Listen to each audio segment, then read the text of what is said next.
நம்ம சேனல்ல பயோகிராஃபிலாம் பாக்குறோம். அந்த வகையில இன்னைக்கு யாரோட பயோகிராஃபின்னு எல்லாருமே தான் போச்சு கெஸ் பண்ணிருப்பீங்க. ஆமாங்க, ஆக்டர் மோகன் அவர்களை பத்தி தான் நம்ம எல்லாரும் இந்த வீடியோல பார்க்க போறோம்.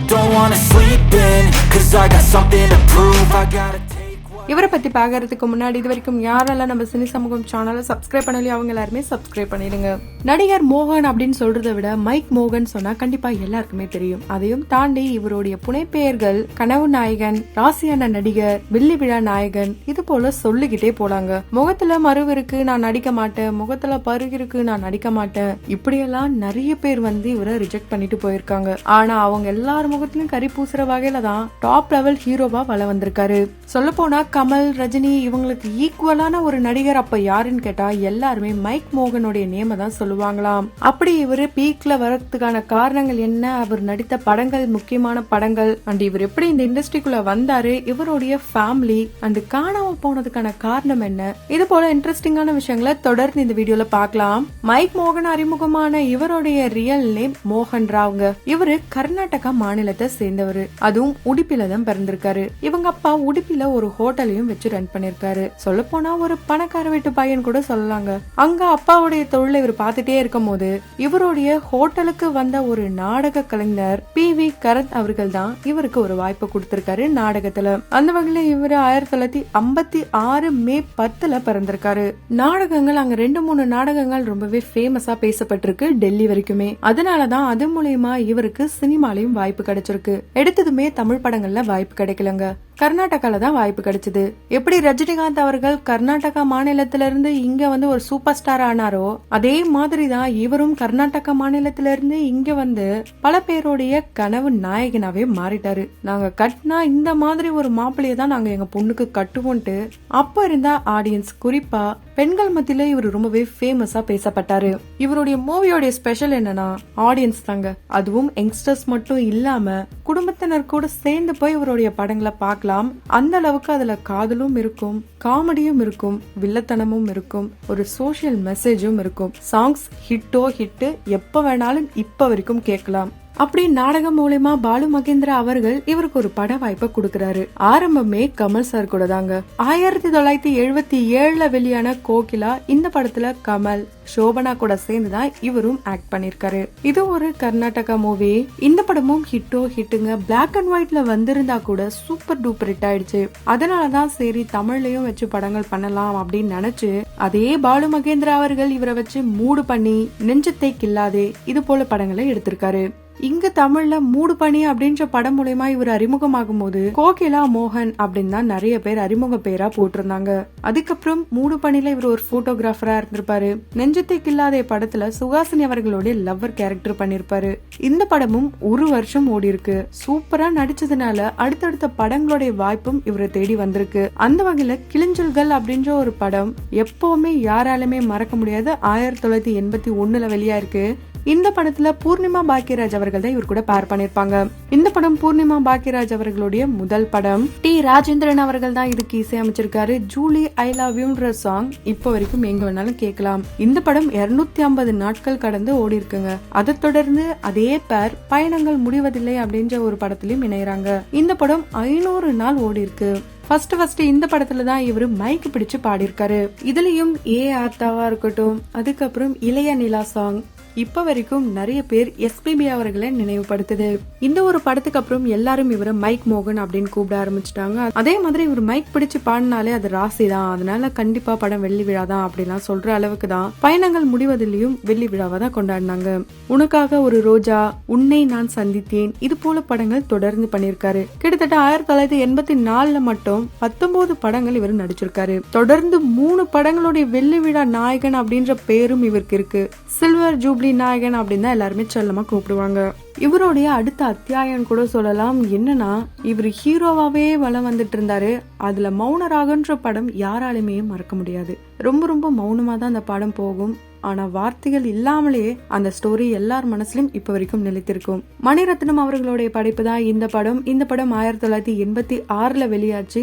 மிஸ்டர் சந்திரமௌலி அப்படின்ட்டு நல்ல செல்லமா பேசிட்டு இருப்பாரு கார்த்தி அவர்கள். அவருடைய கொஞ்சம் குரல் ஒரு பக்கம் ரசிகர்கள் மத்தியில இடம் பிடிச்சிருக்குன்னா இவர் பேசாமலேயே மக்கள் மனசுல இடம் பிடிச்சிட்டாருங்க.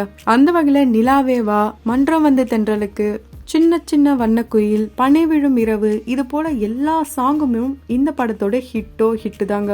இந்த படத்தை நிறைய பேர் ஸ்கூப்பும் பண்ணிருப்பாங்க. அந்த படத்தை வச்சு கலாய்னு இப்ப வரைக்கும் கூட செஞ்சுட்டு வராங்க. இருந்தாலும் மணி சாரோடைய படமே ஒரு தனி பாணி தான்பான்னு சொல்ற வகையில இப்ப வரைக்கும் சூப்பர் ஹிட் தாங்க. இந்த படத்துல ரேவதி அவர்கள் கூட இவர் பேர் பண்ணதுனால இந்த ஜோடியும் மக்கள் மனசுல இடம் பிடிச்சிருக்காங்க. அதனால அடுத்த படத்திலயும் மணி சார் இவங்களுக்கு வாய்ப்பு கொடுக்கலான்னு முடிவு பண்ணிட்டாரு. அந்த வகையில அஞ்சலி படத்துல ரேவதி அவர்களுடைய கணவர் கேரக்டர் இவருக்கு கிடைச்சிருக்கு. ஆனா அவருக்கு நேரம் இல்லாத காரணத்தினால இந்த படத்துல இருந்து இவருக்கு இந்த வாய்ப்பு நழுவப்பட்டிருக்கு. அதுக்கப்புறம் தான் ரகுவரன் சாரே இந்த படத்துல ஓகே ஆயிருக்காருங்க. இப்போ நிறைய பெண்களை மையப்படுத்தி பல படங்கள் வருது, சமூக படங்கள் நிறைய வருது. ஆனா அப்பவே விதின்ற ஒரு படம் எல்லார் மனசும் நீங்காத இடம் பிடிச்சிருக்கு. ஒரு மிகப்பெரிய தாக்கத்தை ஏற்படுத்திருக்குன்னு தான் சொல்ல முடியும். ஏன்னா அவர் அந்த படத்துல ஹீரோவாவும் நடிச்சிருப்பாரு, வில்லத்தனத்தையும் காட்டியிருப்பாரு, பல பெண்களை காதலிச்சு ஏமாத்திருப்பாரு. குறிப்பா ஹீரோயினான பூர்ணிமா பாக்யராஜ் அவர்கள் இதுக்கு நான் நீதியை தேடுவேன், நியாயம் கிடைக்கணும் எனக்கு, இப்படி எல்லாம் போராடுவாங்க சுஜாதா அவர்கள் கிட்ட. கண்டிப்பா அந்த படம் நிறைய பேருக்கு பிடிச்சிருக்கும். இப்ப வரைக்கும் டிவிலையும் அடிக்கடி அதை போட்டுட்டே தான் இருக்காங்க. இந்த படம் நியாயம் அப்படின்ற ஒரு படத்தோட ரீமேக் படம் தான். இந்த படமும் வெள்ளி விழாதாங்க. அதே மாதிரி இன்னொரு படத்தை எடுத்துக்கலாம். அதாவது எந்த படம்னா தேடும் கண் பார்வையா இருக்கட்டும், வா வெண்ணிலா, தில் தில் தில், குடலூதும் கண்ணனுக்கு, இது போல இந்த படத்திலையும் எல்லா பாடல்களும் ஹிட். அது எந்த படம்னா மெல்ல திறந்தது கதவு. இந்த பாடல் ஹிட்டாக இளையராஜா அவர்கள் மட்டும் காரணம் இல்லங்க, MSV அவர்களும் காரணம் தான். ஏன்னா இவங்க 2 பேரும் சேர்ந்துதான் இந்த படத்துக்கே இசையமைச்சிருக்காங்க. மொத்தத்துல SPB, இளையராஜா, மோகன், சுரேந்தர் இவங்க 4 பேருடைய காம்பினேஷன் வேற லெவல் தான் சொல்ல முடியும். இவங்க 3 பேரை பத்தி பார்த்தாச்சு. சுரேந்தர் யாருன்ற கேள்வி பல பேருக்கும் வந்திருக்கும். அவரு வேற யாருமே இல்லங்க, தளபதி விஜய் அவர்களுடைய மாமா தான். அதாவது சோபா சந்திரசேகர் அவர்களுடைய பிரதர் தான் SN சுரேந்தர் அவர்கள். இவர் தான் 74 படங்களுக்கு மோகன் அவர்களுக்கு வாய்ஸை கொடுத்திருக்காரு. அதாவது டப்பிங் ஆர்டிஸ்டா இருந்திருக்காரு.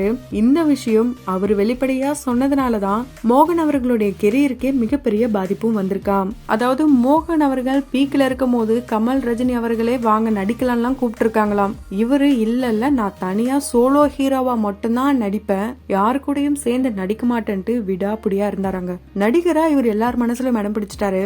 ஆனா நடிகரையும் தாண்டி ஒரு பர்சனா பல பேருக்கு மேலையும் இவர் வெறுப்பதான் சம்பாதிச்சிருக்காரு. அதுக்கு காரணம் என்னன்னா இவர் ஒரு கர்நாடகாக்காரர். இவர் மைக் எடுத்து பேச ஆரம்பிச்சா ரியாலிட்டியில யாருமே பேச விட மாட்டாங்களாம். இவரு கமல் மாதிரி தான் பேசுவாராம். அந்த கர்நாடகா பாணி அடுத்தடுத்து வருமாம். நிறைய பேர் இவர் பேசும் போதே தடுத்து நிறுத்துவாங்களாம், கிளாப் பண்ணுவாங்களாம், சிரிப்பாங்களாம், கத்துவாங்களாம். இதெல்லாம் பார்த்துட்டு கடுப்பாயிட்டாராம். அதே மாதிரி சுரேந்தர் அவர்களும் ஒரு இடத்துல மோகன் அவர்களுக்கு இவ்வளவு பேரும் புகழும் கிடைச்சிருக்குன்னா அதுல எனக்கும் முக்கிய பங்கு இருக்கு, நான் தான் அவருக்கு வாய்ஸ் கொடுக்கறேன், அவருக்கு பேசவே தெரியாது, தமிழே தெரியாது, இப்படி எல்லாம் சொல்லிருக்காரு. சோ இத பார்த்துட்டு இன்னும் டென்ஷனா இருக்காரு. ஓ எனக்கு பேச தெரியல, அதனாலதான் என்ன எல்லாருமே ஒதுக்குறீங்களா, அப்போ நானே எனக்கு இதுக்கப்புறம் வாய்ஸ் கொடுத்துக்கிறேன், இனி யாரும் எனக்கு வாய்ஸ் கொடுக்க கூடாதுன்ட்டு ஸ்ட்ரிக்டா சொல்லிட்டாராம். அந்த வகையில இவருடைய சொந்த குரல்ல பாசப்பறவைகள் அப்படின்ற ஒரு படத்தை ரிலீஸ் பண்ணிருக்காங்க. அந்த படம் தோல்வியை தான் தழுவிருக்கு. அதுக்கு காரணம் என்னன்னா இவருடைய குரலும் தாங்க. இந்த படத்தோட இன்னொரு ஸ்பெஷல் என்னன்னா மு. கருணாநிதி அவர்கள் வசனம் எழுதி வெளிவந்த புத்தகத்தை தழுவிதான் இந்த படத்தை எடுத்திருக்காங்க. இனி யாரும் என்ன வச்சு படம் எடுக்க தேவையில்ல, நானே படத்தை எடுத்துக்கிறேன் அப்படின்னு சொல்லி அவரே எழுதி நடிச்ச படம் அன்புள்ள காதலன். இந்த படமும் அந்த அளவுக்கு ஹிட் எல்லாம் கிடையாது. இன்னொன்னு இவருடைய டிராபேக் என்னன்னா கர்நாடகா படமா இருந்ததுன்னா அங்க அவருக்கு சம்பளம் கம்மியா, அதனால அங்க இவர் கூப்பிட்டா கூட இல்ல என்னால வர முடியாது, தமிழ்ல நான் பிஸி, தமிழ் படங்களையே நீங்க டப் பண்ணக்கூடாது அப்படின்னு சொன்னதுனால ஓ உனக்கு அவ்வளவு திமிராயிடுச்சா, இங்க இருந்து அங்க போயிட்டு ஃபேமஸ் ஆனதுனால இப்படி பேசுறியா, இப்படி எல்லாம் அங்க இருக்க இயக்குனர் ப்ரொடியூசர் கிட்ட எல்லாம் இவர் கெட்ட பேர் வாங்கியிருக்காரு. ஆனா இங்க இருக்க இயக்குனர்கள் இவரை ரொம்பவே புகழ்ந்து தள்ளுவாங்களாம். ஆனா இந்த மாதிரியான நெகட்டிவிட்டி இவர் சுத்தி வந்ததுனால சீனை மாத்துங்க, கண்டிப்பா இந்த சீன் இருக்க கூடாது, நான் வந்ததுக்கு அப்புறம் தான் ஷூட்டிங், நான் இல்லனா ஷூட்டிங் வைக்க கூடாது, இது போல நிறைய கண்டிஷன்ஸ் எல்லாம் போட ஆரம்பிச்சிட்டாராம். அதனாலயும் இவரை வெறுத்து ஒதுக்குன கூட்டங்களும் இப்பவும் இருக்காங்க பிரபலங்கள் மத்தியில. இவரை அண்ணனா நடிக்க கூப்பிட்டுருக்காங்க, ஆனா இவர் வேணான்னு சொல்லிட்டாராம். நடிச்சா ஹீரோன்னு முன்னாடியே சொன்னதுனாலதான் நடிக்க வரலையா. இன்னொன்னு இவர் சினிமா விட்டு போக முக்கிய காரணம் இவர் உருவம் அப்படின்ற படத்தை 1990 நடிச்சிருக்காரு. அதுல கொஞ்சம் ஒரு மாதிரியான ஒரு ரோல் பண்ணிருப்பாராம். அந்த ரோலை பார்த்துட்டு தான் மக்கள் என்ன வெறுக்க ஆரம்பிச்சுட்டாங்க. நான் இதுக்கப்புறம் அந்த மாதிரி படங்கள் நடிக்க மாட்டேன் அப்படின்ற ஒரு முடிவு எடுத்திருக்காரு. குறிப்பா இவர் மணிவண்ணன் அவர்களுடைய டைரக்ஷன்ல 100வது 30 நாள் அப்படின்ற ஒரு படத்துல வில்லன் ரோலும் பண்ணிருக்காரு. இந்த படத்துடைய ஸ்பெஷல் என்னன்னா, இந்த படம் மொத்தமாவே 12 நாள் தான் ஷூட் பண்ணிருக்காங்க. இளையராஜா அவர்கள் இந்த படத்துக்கு ஆஃப் டேல மியூசிக் போட்டு முடிச்சிருக்காரு. அதே மணிவண்ணன் அவர்களுடைய டைரக்ஷன்ல இந்த படம் 700 நாள் ஓடினதுனால சரி நம்ம இன்னொரு படம் இவரை வச்சு எடுப்போம்ட்டு மணிவண்ணன் அவர்கள் இவரை வச்சு எடுத்திருக்காங்க. அந்த வகையில 24 மணி நேரம் அப்படின்ற ஒரு படம் எடுத்திருக்காரு. இந்த படத்துல இவருடன் சேர்ந்து மணிவண்ணன் அவர்களும் நடிச்சிருப்பாங்க, சத்யராஜ் அவர்களும் நடிச்சிருப்பாங்க. சுட்டப்பழம் அப்படின்ற படத்தையும் இவரே இயக்கி நடிச்சிருக்காரு. 1987 கௌரின்றவங்களை திருமணம் பண்ணிக்கிட்டாரு. ஆகாஷ்ன்ற ஒரு மகனும் இருக்காரு. இப்போ இவரு திருமணம் பண்ண இன்னொரு முக்கியமான காரணம் அண்ட் இந்த சினிமா இண்டஸ்ட்ரியை விட்டு போக இன்னொரு முக்கியமான காரணம் என்னன்னா, இவர் பீக்ல இருக்கும் போது ஒரு நடிகை இவரை நான் காதலிக்கிறேன், திருமணம் பண்ணிக்க போறேன் அப்படிலாம் சொல்லி தெரிஞ்சிட்டு இருந்தாங்க. ஆனா இவர் அந்த காதலை ஏத்துக்க மறுத்திருக்காரு. அதனால இவருக்கு எய்ட்ஸ், கேன்சர் இதெல்லாம் இருக்கு, அவர் செத்து போயிட்டாருலாம் கூட ஒரு பாயிண்ட சொல்லிட்டாங்களாம். அப்போ அந்த கான்ட்ரவர்சியால இவருக்கு பட வாய்ப்புலையும் கிடைக்கலையாம். நிறைய பேர் வெறுத்து ஒதுக்கிட்டாங்களாம். அண்ட் ஒரு பாயிண்ட்ல இவர் வீட்டை விட்டே வெளியே வந்துட்டாராம். இவரை பத்தி கான்ட்ரவர்சி எல்லாம் வந்ததுன்னா அதுக்குள்ள என்ட்ரி ஆக மாட்டாராம். ரொம்ப சைலண்ட் பர்சன் தானா. ரொம்ப நல்ல ஒரு நடிகரா இருந்திருக்காரு. நிறைய பேருக்கு இவரை ரொம்ப பிடிக்கும். பப்ளிசிட்டி இருக்கவே கூடாதுன்னு நினைக்கிற ஒரு பர்சன். சென்னையில ஃபிளட் வந்தப்போ இவர் நிறைய பேருக்கு ஹெல்ப் பண்ணிருக்காரு. அதே மாதிரி 2 சீரியல்ஸை ப்ரொடியூஸ் பண்ணிருக்காரு. இவர் அப்பெல்லாம் செம்மையா ட்ரெஸ் பண்ணுவாரு. அந்த ட்ரெஸ்ஸிங் சென்ஸ் இவருக்கு வந்தது கிடையாதுங்க, இவருடைய காஸ்டியூம் டிசைனருக்கு வந்த சென்ஸ் தான். அவர் யாருன்ட்டு விஜய் அவர்களே கேட்டு அவரெல்லாம் வச்சு டிசைன் பண்ணிருக்காங்களாம் தளபதி விஜய். சோ இப்போ பல வருஷத்துக்கு அப்புறமா ஹரா அப்படின்ற படம் மூலமா ரீஎன்ட்ரி கொடுத்திருக்காரு. சமீபத்துல கூட அவர் ஒரு பேட்டி ஒண்ணு கொடுத்தாரு. இது வரைக்கும் பேட்டிகளும் யாருக்கும் கொடுத்ததும் கிடையாதாம்.